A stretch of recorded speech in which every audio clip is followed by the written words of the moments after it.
म 2 देखि 3 वर्ष चाहिँ लोकसेवालाई छुट्याउनु भन्छु कि 2 देखि 3 वर्ष चाहिँ लोकसेवालाई चाहिँ छुट्याउनु भन्छु कि मैले चाहिँ हैन। पहिलो वर्ष तपाईहरुलाई सिलेबस बुझ्दै जान्छ। लोकसेवा पढ्न पहिलो वर्ष त यता र उता तिरिमिरी हुँदै गइसक्छ एभरेज स्टुडेन्टलाई। कोही पहिलेदेखि घरमा सेल्फ स्टडी हुन्छ, प्यारेन्ट्सहरू दाइ दिदीहरूले पढ भनेर किताब लगिदिया हुन्छ ह्यापी बर्थडेमा, उनीहरूले पढिरहेको हुन्छ, उनीहरूले पहिलो वर्ष 1-2 महिनामै कभर गरिहाल्छन्। नभए केही थाहा छैन, आफ्नो फ्यामिली रिलेटिभ्समा कोही पनि छैन, कोहीले तपाईँले सजेसन दिइरहेको छैन, एकैचोटि आउनुभयो भने सुरुमा तपाईँ सिलेबस र टपिक्स सर चिन्दै जान्छ, सरको अनुहार चिन्दै जान्छ, सरको बानी बेहोरा अनुहार यो सर ठिक छ, यो ठिक छैन, यो राम्रो यो नराम्रो भन्दै एक सिजन गइहाल्छ। दोस्रो वर्ष तपाईँको बेस्ट तयारी भइसक्यो हुन्छ। दोस्रो वर्ष चाहिँ तपाईँ मैले यो जुन प्रिभियसलाई हेलमा देख्न पाउँछु कि पाइन्छ, सबले पाइन्छ। अनि दोस्रो वर्ष चाहिँ तपाईँ एकदम बेस्ट तयारी भइसकिहाल्छ, नाम निस्किहाल्छ कि 8 महिना 10 महिना तयारी गर्नेको अब नाम निस्किनु सुरु हुन्छ कि। र कहिलेकाहीँ अब भाग्यले साथ दिएन, पढेका क्वेसन आउँदैनन्। हाम्रो मेहनत फर्स्ट हो, मेहनत पहिलो प्राथमिकता हो। दोस्रो चाहिँ लकले पनि भर पर्छ। लक अब तपाईँले 10औं 20औं हजार क्वेसन पढ्नुभयो, इक्जाममा आएका ती 25वटा 50वटा क्वेसन जिन्दगी नदेखेका क्वेसन देखियो भने काम छ त? कसले गर्छ? त्यो तपाईँहरूले भन्ने मात्र होइन, त्यो कसैको पनि मिल्दैन कि, त्यो सरहरू कसैको पनि मिल्दैन कि। हामीले हजारौं हजार क्वेसनहरू हेरिसकेका हुन्छ होइन, सयौं प्याटर्नहरू दिमागमा हुन्छ, तर जिन्दगी कहिले प्रयोग नभएको प्याटर्नको क्वेसन आइदियो, अब कसको आउँछ? कसैको पनि मिल्दैन। त्यसमा चित्त दुखाउनु हुँदैन, त्यो कतिको ब्याड लक हुन्छ कि। ब्याड लक चाहिँ 4-5 वर्ष सर म लागिरहे भएन भन्छ नि, त्यो ब्याड लक हो कि। त्यही चाहिँ पढाइ हुन्न, त्यही चाहिँ आइदिरहेको हुन्छ, त्यही चाहिँ छोडा हुन्छ, त्यही चाहिँ आइदिया हुन्छ होइन। हो त्यस्तो ब्याड लक पनि हुन्छ कतिको चाहिँ। कतिको चाहिँ भाग्यमानी हुन्छ, थोरै पर्छन्, जे पढ्यो त्यही फ्याट आउँछ, पहिलो लटमा निकालिदिन्छ, लौ 3 महिनामा नाम निस्क्यो भने चाहिँ अरूलाई त के भयो भनेर अरूलाई तताइदिन्छन् होइन। अब फेरि लकीले हो क्या, त्यो चाहिँ लकी पर्सनहरू हो कि। 3 महिना हुन्छ निस्किन्छ कहिलेकाहीँ त। अब पढाइ आइदियो, रिटर्न राम्रो स्किल पहिलेदेखि लेखेर चाहिँ राम्रो भएको चाहिँ त निकालिहाल्छ नि होइन। त्यस्तो पनि हुन्छ, त्यो चाहिँ भाग्यले पनि हो कि। निधारमा 6औं दिनमा भ्याट निस्केस भनौँ त भ्याटै हुनसक्छ नि त होइन। त्यस्तो हुन्छ। त्यो भएको हुनाले 2-3 वर्षलाई चाहिँ एकदम खटिनुहोस्, एकदम लाग्नुहोस्, मेहनत गर्नुहोस्, छोडिदिनुहोस्। 1 वर्ष 2 वर्षको समय चाहिँ जीवनमा त्यति उमेर कमै हो मेरो भनेर नि पढ्नुहोस् कि। अस्ति मैले भनेको थिएँ होइन, 80 वर्ष हुनुहुन्छ भने 1 वर्ष गरेर 79 वर्ष बाद चाहिँ सम्झिनुहोस्, 1 वर्ष मरेर लोकसेवा पढ्नुहोस्। हो शिक्षक सेवा आयोग, लोकसेवा आयोग, सुरक्षा निकाय जे पढिनु। 2 वर्ष चाहिँ 80 वर्षमा 78 वर्ष बाँचे सम्झेर 2 वर्ष मरे तुल्य भएर पढिदिनुहोस्, नाम निस्केपछि करियर बन्छ। तर 2-3 वर्ष फुल्ली लाग्ने भनेको, मैले भनेको स्टाइल भनेको चाहिँ फुल्ली हो भनेको फुल्ली हो कि। फेरि अब म सर कुबेर सरले भनेको छ 3 वर्ष भनेको छ भनेको 3 चोटि फर्म भर्नुहोस् भने होइन कि मैले। 3 पटक फर्म भर भनेको होइन, 3 वर्ष म्याक्सिमम 3 वर्ष भनेको छ। 1 वर्ष हो मेरो चाहिँ 6 देखि 8 महिनादेखि तपाईँको नाम निस्किन सुरु हुन्छ। अब कतिपय पोस्टिङ हुँदै जानुहुन्छ होइन, नसक्दा कहिलेकाहीँ ब्याड लक हुँदा 3 वर्षसम्म चाहिँ तपाईँ म्याक्सिमम 3 वर्षसम्म मरेर लाग्नुहोस्, निरन्तर लाग्नुहोस् कि। त्यो दसैँ तिहार होली छठ, अब मलाई त्यो बार कति त्यो हाम्रो प्याक टाइम हुन्छ नि क्लासको, त्यो दिमागमा बार पनि थाहा हुँदैन। आज हिजो पनि यही थियो, आज पनि यही हो, भोलि पनि यही। त्यो एकरो काम गर्दा तपाईँ त्यो बार पनि याद हुँदैन। साँच्ची हो, मैले अनेस्टली गफ दिएँ होइन। एकरो काम गर्नुहोस्, अरू काममा मात्रै ध्यान दिनुहोस्, त्यो बार पनि याद हुँदैन जिन्दगी। तपाईँलाई आइतबार हो कि शनिबार, हरेक बार शनिबार जस्तो बार बनाएर बगार तरिकाले पढ्नुहोस्, म्याक्सिमम 3 वर्ष पढ्नुहोस्। भएन भने चाहिँ अर्को करियरमा सिफ्ट हुनुहोस्। यही पछि कुद्नुहोस् चाहिँ म भन्दिनँ, म यसको पछि कुद्नुहोस् भन्दैन। किनभने ढिला भइसकेको हुन्छ कि तपाईँको उमेर गइसकेको हुन्छ, अनि किनभने पछि केही गर्न सकिँदैन होइन। नजिकको मान्छेलाई मसँग भेट्दा मैले दिने सल्लाह चाहिँ, केटा मान्छेले लेडिज केटाकेटी सबैले अबको युथ, अबको जेनेरेसनको युथ, अब त कम्पिटिसनको युथ जेनेरेसन भइसक्यो। अबको समय भनेको त यति स्पिडली बढेको छ भनेको, हामीलाई स्पिड भनेको त घडी फास्ट हुने स्पिड होइन, हाम्रो आवश्यकताहरू बढेको छ नि। हिजो बुवालाई हजुरबुवालाई चाहिने बेसिक निड्सहरू भन्दा अहिले हाम्रो बढी चाहिन्छ। हिजोको बेसिक निडहरू भन्दा अहिलेको बेसिक निड त बढिसक्यो साथीहरू। अहिले मोबाइलमा रिचार्ज कार्ड हालेर जति बोल्छौँ त्यतिखेर फ्यामिली पालिन्थ्यो मान्छेले। अहिले मोबाइलको डाटाले जति पैसा खाइदिन्छ, पहिला एउटा परिवार पालिँदैन थियो। गाउँमा त एउटा परिवार कति हुन्छ, गाउँमा त मजाले पालिन्थ्यो नि, किनभने तरकारी धान गहुँ मकै आफ्नै हुन्थ्यो। अहिले हामीले रिचार्ज कार्ड हाल्ने पैसा 2-4 हजार 5 हजारले त महिना धान्दैन थियो गाउँमा। 4-5 हजारले गाउँमा खेतीपाती आफ्नै भएको मान्छेलाई त 4-5 हजारले मजाले मासु भात खानु पुग्ने, मासु किन्ने त हो नि, अरू आफ्नै हुन्छ।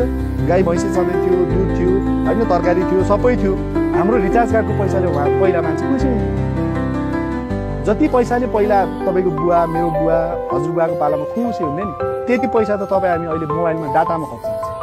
भन्छ हाम्रो निड्सहरू बढिसके साथीहरू। अनि अब हाम्रो करियरको पोइन्ट्स तपाईँ जरा गाड्नु पर्ने भनेको 20 देखि 25 वर्षभित्र जरा गाडिसक्नुहुन्छ। कोर एरिया भने जस्तै कोर जरा कि म यो फिल्डमा लाग्छु भने त्यो फिल्ड तपाईँले हाँगो समाति सहयोग हुनुपर्छ। हाँगो समाति सहयोग हुनुपर्छ। तपाईँ पसल खोल्नुहोस्, किराना पसल खोल्नुहोस्, ग्यास पसल खोल्नुहोस्, होइन, कुखुरा पाल्न सुरु गर्नुहोस्, चाहिँ त्यो खसी पाल्नुहोस्, वा विदेश जानुहोस्, कोरिया जानुहोस्, जापान जानुहोस्, सुब्बा हुनुहोस्, खरदार हुनुहोस्, प्राविको शिक्षक हुनुहोस्, निभाविको शिक्षक हुनुहोस्, माविको शिक्षक हुनुहोस्, म्याक्सिमम 25लाई चाहिँ तपाईँ 27-28 बनाउनुहोस्। त्योभन्दा पछाडि जानुभयो भने अब तपाईँलाई जाँगर मर्छ, इनर्जी हुँदैन कि। अब इनर्जी कम हुन्छ कि। पहिला 20 वर्षको उमेरको चाहिँ म जे पनि गरिदिन्छु काम भन्ने इनर्जी र 30, 35, 40 पुगिसकेपछि त्यो शरीरले पनि अब डर हुन्छ कि, लगानी गर्न पनि डर हुन्छ कि। तपाईँले 25 वर्षमा त डुए म कमाइहाल्छु नि भविष्यमा भनेर तपाईँ इन्भेस्ट गर्न सक्नुहुन्छ, रिस्क लिने आँट आउँछ तपाईँको। तर जब तपाईँ 30 वर्ष कट्नुहुन्छ, अब बिहे हुन्छ, केटी मान्छेले 25-26मा बिहे गरिदिनुहुन्छ, अब बिहे हुन्छ, केटा मान्छेलाई बिहे भइसकेपछि जिम्मेवारी बोध हुन्छ, परिवार पाल्नु पर्ने, बच्चा पढाउनु पर्ने, होइन। अब तपाईँका पहिला आफू एकजनाको आवश्यकता हुन्थ्यो, अब एकजना त बिहे गरेको दिन थपियो, त्यसपछि के थपियो, थपिन सुरु हुन्छ, आवश्यकता बढी, अब प्रेसर सुरु हुन्छ दिमाग, मेन्टल चाहिँ अब तनाव हुन्छ। अर्को साथीले प्रगति गरिसक्छ, अर्को साथीले घर हालिसक्छ, जग्गा किनिसक्छ, विदेश गएर, होइन, आफ्नो दिमाग तातिन सुरु हुन्छ। किनभने बुढीलाई किन्नु पऱ्यो, बच्चालाई किन्नु पऱ्यो, पढाउनु पऱ्यो, स्कुल अब त कति महँगो भइसक्यो, छैन हो। त्यो भएर तपाईँले बरु यो बिचको उमेरलाई चाहिँ त्यागिदिनुहोस् कि, 20, 22 वर्ष, 23 वर्ष, 24 वर्ष उमेरलाई म यो उमेरै छैन मेरो जीवनमा भन्ने, मरेर पढ्ने र नाम निकाल्ने। जसले चाँडै निकाल्यो ऊ चाँडै सक्सेस। यही हो रेस, जिन्दगीको रेस भनेको होइन। मैले तपाईँले अरूलाई सल्लाह दिने जस्तो अब 30 कटेको हुनुहुन्छ नि, जस्तै 30 अहिले यहाँ 30 वर्षदेखि 35 वर्षका हुनुहुन्छ, लेडिजहरू 39 का पनि हुनुहुन्छ, 38 पनि हुनुहुन्छ नि, बढी उमेर भएको साथीहरू हुनुहुन्न त अहिले क्लासमा। ल तपाईँको मनमा मैले भनेको कुरा मनमा छ कि छैन ल भन्नु। आज तपाईँ 35 वर्ष 38 वर्षमा जागिरीको लागि तयारी गर्दै हुनुहुन्छ, कति गाह्रो छ अहिले भन्नुहोस् त। छोराछोरी पढाउनुपर्छ, छोराछोरी आयो खाना खुवाउनुपर्छ, रुन्छ, च्याच्या गर्छ, दिशा सफा गरेर नुहायो, उसलाई नुहाउँ कि आफू पढाउँ, उसलाई खाना खुवाउँ कि टाइम हेरेर खुवाउनु पऱ्यो, बिरामी हुन्छ हस्पिटल पुऱ्याउनु पऱ्यो, राति 12 बजे बिरामी फाँक गरेर कुदाउनु पऱ्यो। अब तपाईँले तयारी गर्नलाई तपाईँलाई कति टेन्सन छ, कति प्रेसर छ तपाईँलाई ल भन्नुहोस् त। 30 वर्ष कटेपछिको साथीहरूलाई अनि अहिले जे पढ्न जोस आएको छ, तपाईँले 24 वर्षको उमेरमा पढ्दैको भए यस्तो तनाव थियो। 38 वर्षको साथी म छु भन्नुहुन्छ होइन, यहाँ हुनुहुन्छ नि अन्तिम 40औं वर्षको अन्तिमचोटि फर्म भरेर नाम निकाल्ने मान्छे देखाएको छ नि मैले। हाम्रो विजय सरै हुनुहुन्छ यहाँ पढाउनु, अफिसर पढाउनुहुन्छ, 35 वर्षको अन्तिम 2-3 दिन अगाडि पुगेर फर्म भरेर नाम निकालेर उपसचिव भइसक्नु हुनुहुन्छ नि।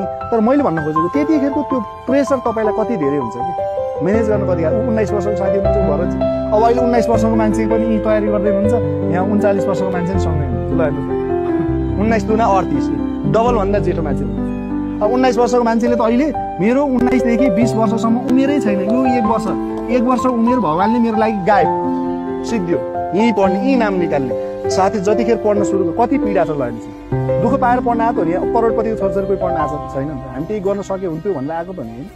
अनि ल हेर्नुहोस् त, तपाईँको डबल उमेर भएको साथीहरू अहिले लाग्दै हुनुहुन्छ, जुन कुरा तपाईँ आज सक्सेस हुन सक्नुहुन्छ यदि मेहनत गर्नुभयो। 18 वर्षकै मान्छे पढ्ने सोच्ने म 18 वर्षकै छु सर भन्नुहुन्छ, तपाईँ सम्झिनुहोस् आज तपाईँ 18 वर्षमा लाग्दै हुनुहुन्छ, आज हेर्नुहोस् त यो तपाईँसँग साथी 18 दुना 36 भन्दा बढी वर्षका मान्छे हुनुहुन्छ। तपाईँले अब यो देखेर यो 38 वर्षको चाहिँ तपाईँको बुवाको उमेरको मान्छे यहाँ सँगै हुनुहुन्छ, अङ्कलको उमेरको मान्छे अङ्कलहरू यहाँ सँगै हुनुहुन्छ, आन्टी सँगै हुनुहुन्छ भने यो अङ्कल आन्टीको उमेरमा पुगेपछि पढ्ने कि अहिले म बरु 18 देखि 20 भित्र जागिरी खान्छु भन्नुभन्दा यहाँ पेन्सन हुने बेला हुन्छ, पेन्सन हुने बेला हुँदैन, रिल्याक्स गरेर खानु पाइन्छ, अरू काम गर्नु पाइन्छ। त्यो चाहिँ तपाईँले फिल गर्नु बाध्यताले हो नि त। 37 वर्षको मान्छे विदेश गएर विदेशमा पढेर नाम निकालेको साथीहरू, विदेशमै कतारमा पढेर गत वर्ष नाम निस्क्यो, सोच्नुहोस् न, बाध्यताले होइन कतार जाने। रहरले म इन्जोय गर्छु भनेर दुबई कतार कोही जान्छ, मलेसिया कोही जान्छ, यहाँ त सँग यहाँ खाना गाह्रो भएर नेपालमा चाहिँ अलिकति ऋण तिर्न सकियो, अलिकति केही जोड्न सकियो, सम्पत्ति जोडिएला केही छैन भनेर कतार दुबई गएको होइन, कतारमा बसेर काम गर्ने मान्छे अनलाइन पढेर यहाँ आएर इक्जाम दिएर नाम निकाल्छ। यो मनमा रियलाइज गर्नुहोस् हेर्छ, तपाईँ मनमा तपाईँ आफ्नो लागि मात्रै रियलाइज गर्नुहोस् कि संसारमा कसैको लागि तपाईँले नाम निकाल्नु पर्दैन, आफ्नो लागि मात्र नाम निकालिदिनुहोस् पुग्छ। तपाईँले पुगेर सबैको लागि निकाल्नु पर्दैन, तपाईँको बुवा मम्मीको लागि निकाल्नु पर्दैन। बुवा मम्मीको त उमेर सिद्धि अब तपाईँले गरे पनि तपाईँले नयाँ नयाँ ल्याएर जिन्सको प्यान्ट यहाँ ब्रन्च भएको प्यान्ट ल्याइदियो बुवाले लाउनुहुन्छ, तपाईँले मम्मीलाई चाहिँ अब नयाँ नयाँ ल्याइदिउँ मलाई जस्तो मम्मीले त्यति लाउनु म रुचाउनु, त्यही आफ्नो गुन्ने चौलो छँदैछ, साडी छँदैछ, आफ्नै जे छ त्यही एक्स्ट्रा तपाईँले किनेर ल्याएको त लाउनुहुन्न नि। उहाँहरूको एउटा त्यो फेजै सिद्धिसकेको हुन्छ कि उमेर चाहिँ, त्यो रहरका उमेर गइसकेको हुन्छ। आँखा अगाडि छोराछोरीले प्रगति गरोस् भन्ने आँखा हेर्दा खुसी हुन पाए हुन्थ्यो, त्यति हो। तर बाँच्नुपर्ने को जिउनु पर्ने को ल 80 70 वर्ष 75 वर्ष उमेर 18 वर्ष ल 20 वर्षमा नाम स्कुल गयो 55 वर्षसम्म जिन्दगी मोज हुन्छ 55 वर्ष मोज गर्न चाहनुहुन्छ तनाव रहित जिन्दगी बाँच्नुहुन्छ करियर सक्सेस भएको मान्छे 55 वर्षसम्म तपाईँ खुसी हुन सक्नुहुन्छ अहिले 18 देखि ल 18 वर्षका लागि मैले टार्गेट गरेँ यो पछि सबैलाई यही हो है ल 18 देखि 2 वर्षको जिन्दगी तपाईँले मर्यो भन्ने सम्झेर पढ्न थाल्नु त केही फरक पर्दैन कि त्यो 2 वर्ष 2 वर्षको मेहनतले 55 वर्ष आनु 55 त्यसपछि छँदैछ 55 वर्ष दुःख पाउने कि 2 वर्ष दुःख पाउने स्वास्थ्य ल ओके